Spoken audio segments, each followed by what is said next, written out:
Selamat berjumpa pada kuliah struktur beton, di mana pada kesempatan ini kita akan masuk materi balok T dan balok L. Lalu referensi yang nanti akan kita pakai untuk mendukung materi ini ada buku Dasar-Dasar Beton Bertulang karangan dari Pak Tony Hartono, Bagio, dan Pak Tavio. Lalu Design of Reinforced Concrete karangan dari Jack J. McCormack dan Russell H. Brown. Lalu juga ada SNI 847 2019, juga ada yang 2013. Kita masuk ke pendahuluan balok T. Jadi balok T itu sebetulnya adalah gabungan dari balok rektanguler ya. Dan karena dia dicor monolit antara balok dengan plat, maka di sini karena dicor monolit jadi satu kesatuan, ini ada tambahan dari plat yang ikut mendukung sistem ini ya, yang bekerja untuk mendukung beban. Jadi plat ini akan menyatu dengan baloknya. Nah, balok T itu apabila baloknya berada di interior ya. Kalau baloknya di eksterior berarti sisi satunya itu tidak ada, maka baloknya berbentuk L terbalik ya, L terbalik. Jadi kalau di sini ini adalah kita manfaatkan, ini adalah yang kontribusi C-nya ya. Jadi kalau yang momen positif itu berarti di daerah yang ini memberikan efek perkuatan terhadap C, meskipun di sini juga ada tulangannya ya, mesti tulangannya juga tulangan rangkap. Tapi dari beberapa teori kontribusi ini yang diperhitungkan adalah dari C-nya, dari kompresif betonnya. Dan ini adalah tarik untuk bajanya. Jadi balok T dan balok L itu karena adanya sistem pengecoran dari beam dan plate yang bersamaan menjadi kesatuan. Jadi kalau kita mendesainnya pakai balok persegi biasa tentu saja juga lebih aman ya, tapi kalau ingin lebih efisien ya, lebih efektif efisien, maka kita bisa memperhitungkan kontribusi dari plat untuk menjadi satu kesatuan dengan baloknya. Nah, pengaruh lebar plat ini yang dinamakan dengan lebar efektif ya. Jadi ketika dicor monolit ini baloknya yang tadinya lebarnya B badan, B web, akan ada tambahan B flange ya, yang B di sayap kiri, sayap kanan kalau balok T. Kalau balok L adanya satu sayap saja. Maka di SN ini diatur untuk yang balok T ini lebar efektifnya ini ada 3 alternatif ya. Yang pertama adalah B efektifnya harus lebih kecil sama dengan 1/4 ln bentang bersih balok. Bentang ini berarti panjang baloknya, diambil 1/4. Yang kedua adalah lebih kecil sama dengan 16 HF. HF-nya itu adalah tebal plat, jadi 16 HF berarti ini 8 HF, ini 8 HF ditambah B web ya. Jadi ini ada 16 HF plus B web. Lalu yang ketiga, B efektifnya itu harus lebih kecil sama dengan setengah L antara jarak LW ini, jarak antara balok ini, jadi setengahnya jaraknya. Jadi dari 1, 2, 3 itu nanti diambil yang paling kecil ya, yang paling kecil karena dia yang paling aman gitu ya.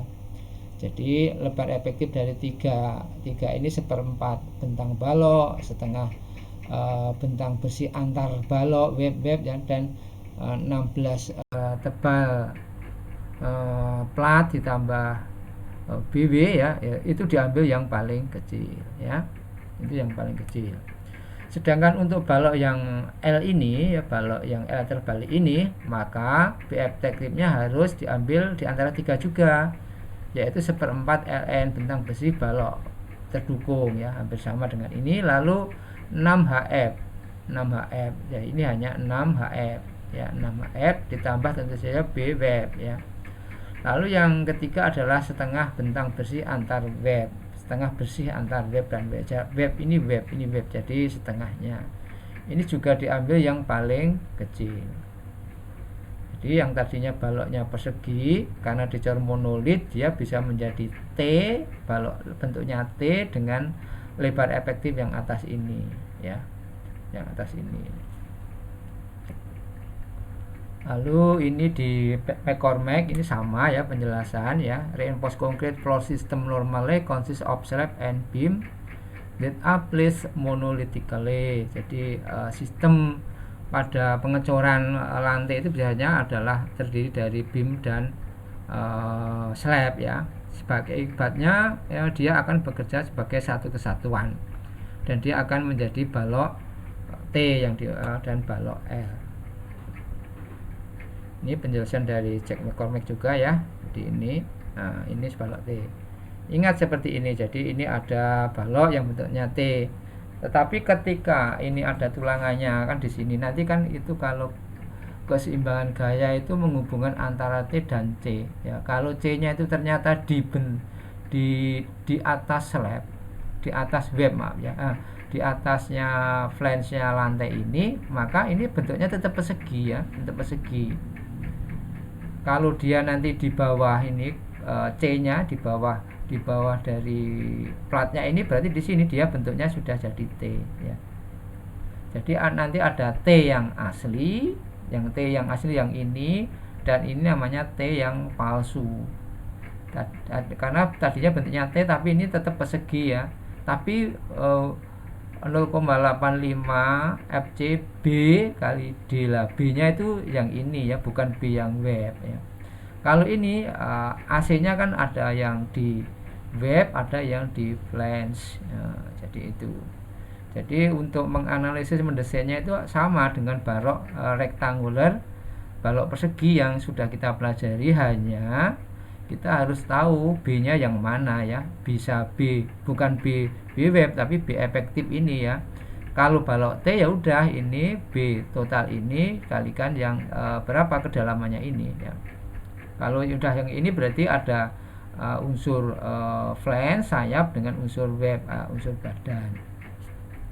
Seperti yang kita pernah pelajari untuk balok yang kita beri takian ya, itu kan kalau ini takian kan berarti berkurang, kalau ini kan ini ada tambahan di sini ya gitu. Ini balok T ya, yang pertama sama ya, ini masih sama untuk menentukan lebar efektifnya ya, lebar efektif di sini. Nanti ini ada beberapa yang kita koreksi karena beberapa aset ini ada beberapa yang tidak sama ya, contohnya ini tadi ya, 1/4 ini 1/12 bisa kita di SNI ya. Jadi untuk balok yang kedua sisinya berarti ini balok yang berada di tengah ya, balok T. Lebar sayap efektif di luar penampang balok. Jadi lebar sayap itu di luar penampang badan maksudnya ya, balok yang badan itu. Maka di masing-masing sayap ada 8H. Tadi kan 16, berarti kalikan 2 6H ya. Lalu setengah SB ada 1/8 berarti ini 1/4 tadi ya, 1/4. Lalu yang untuk balok L nya adalah 6H, ini 6H ada SB per 2 dan L per 12, L per 12. Kalau tadi ini L per 4, jadi bentang antar web ya, jarak antar web ini L per 8. Lalu dari panjang balok setengah ya, ini setengah ya, setengah. Dia ada sedikit perbedaan ya di sini tadi. Ya ini ada setengah bentang bersih antar web, yang ini 1/4 bentang bersih balok terdukung. Hanya kode-kodenya agak beda ya. Jadi ini yang kita pakai yang SNI yang 2847 ya. Ini yang maaf, ini yang 2019 ini ya. Ini SNI 2019 ya. Bukan ini ya, bukan ini, tapi ini ya 2019. Ya, kalau kita mau menganalisis tadi ada beberapa kasus ya. Kasus yang pertama ini sudah kita asumsikan sebagai lebar efektif, tapi tetap dia menjadi balok persegi karena apa? Letak garis netral itu di dalam flange. Jadi kan kemarin kita mempunyai hubungan antara regangan beton dengan regangan baja. Nah ini kalau letaknya garis netralnya itu di dalam flange, maka ini masih berupa balok persegi, cuma lebarnya menggunakan lebar efektif, bukan lebar badan ya, itu ya. Jadi kalau C nya kurang dari HF 0,88 FC, B nya itu B efektif, bukan B web, dikalikan dengan kalau sama ya HF. Kalau HF nya nggak ada situ ya udah sesuai dengan ini ya, C nya ini, berarti ini ganti C ya. T nya sama dengan S kali FJ, jadi sama seperti balok tulangan tunggal, hanya berbeda di lebarnya ini ya, di lebarnya ini. Cara mencarinya sama ya. Kasus yang kedua, bila C nya itu lebih besar HF dan A lebih kecil sama dengan HF, maka seperti kasus 1 masih berlaku analisis seperti balok persegi. Ini yang dinamakan dengan balok T palsu ya, balok T palsu. Tapi kalau C nya lebih besar dari HF ya, tinggi tekannya, gaya tekannya lebih besar dari HF, berarti dia sudah masuk ke badan ini ya. Ini berarti kita analisnya sebagai balok balok T ya, balok T lah. Ini bisa kita pisah, yaitu T nya sendiri berapa, C nya dari T ini ya, tingginya ini, tinggi platnya, tebal platnya dikalikan dengan lebar efektif dari balok T nya, dan yang di badan ini ya sudah di badan. Nanti C nya berarti gabungan antara C yang momen nominal yang ini dan yang satunya lagi yang ini ya, gitu. Itu untuk balok T. Jadi mirip sekali dengan balok yang sudah ya, balok tulangan bentuk persegi. Jadi itu aja. Yang bedanya di keseimbangan C nya ini. C nya 0,85 FC ini dari mana ya? Ya ini. Kalau ini berarti kita keseimbangannya ini ya. Ya, ini ada beberapa contoh untuk analisis balok T. Tidak kami sampaikan dengan penjelasan di sini, bisa Anda pelajari softwarenya. Nah, ini sangat banyak, nanti bisa kita diskusikan pada pertemuan tatap muka atau Anda konsultasi secara langsung ya. Ini ada contoh-contoh analisis dan ini ada contoh-contoh desain balok T ya. Ini ada yang bisa dipelajari di sini ya. Nanti materinya soalnya sudah kami berikan ke Anda, dan ini latihannya tidak kami jelaskan secara lebih detail ya. Saya kira sampai di sini materi kita tentang balok T dan L. Semoga bisa Anda pelajari lagi dengan lebih baik ya. Jika masih ada hal-hal yang kurang jelas, bisa Anda tanyakan ya. Terima kasih.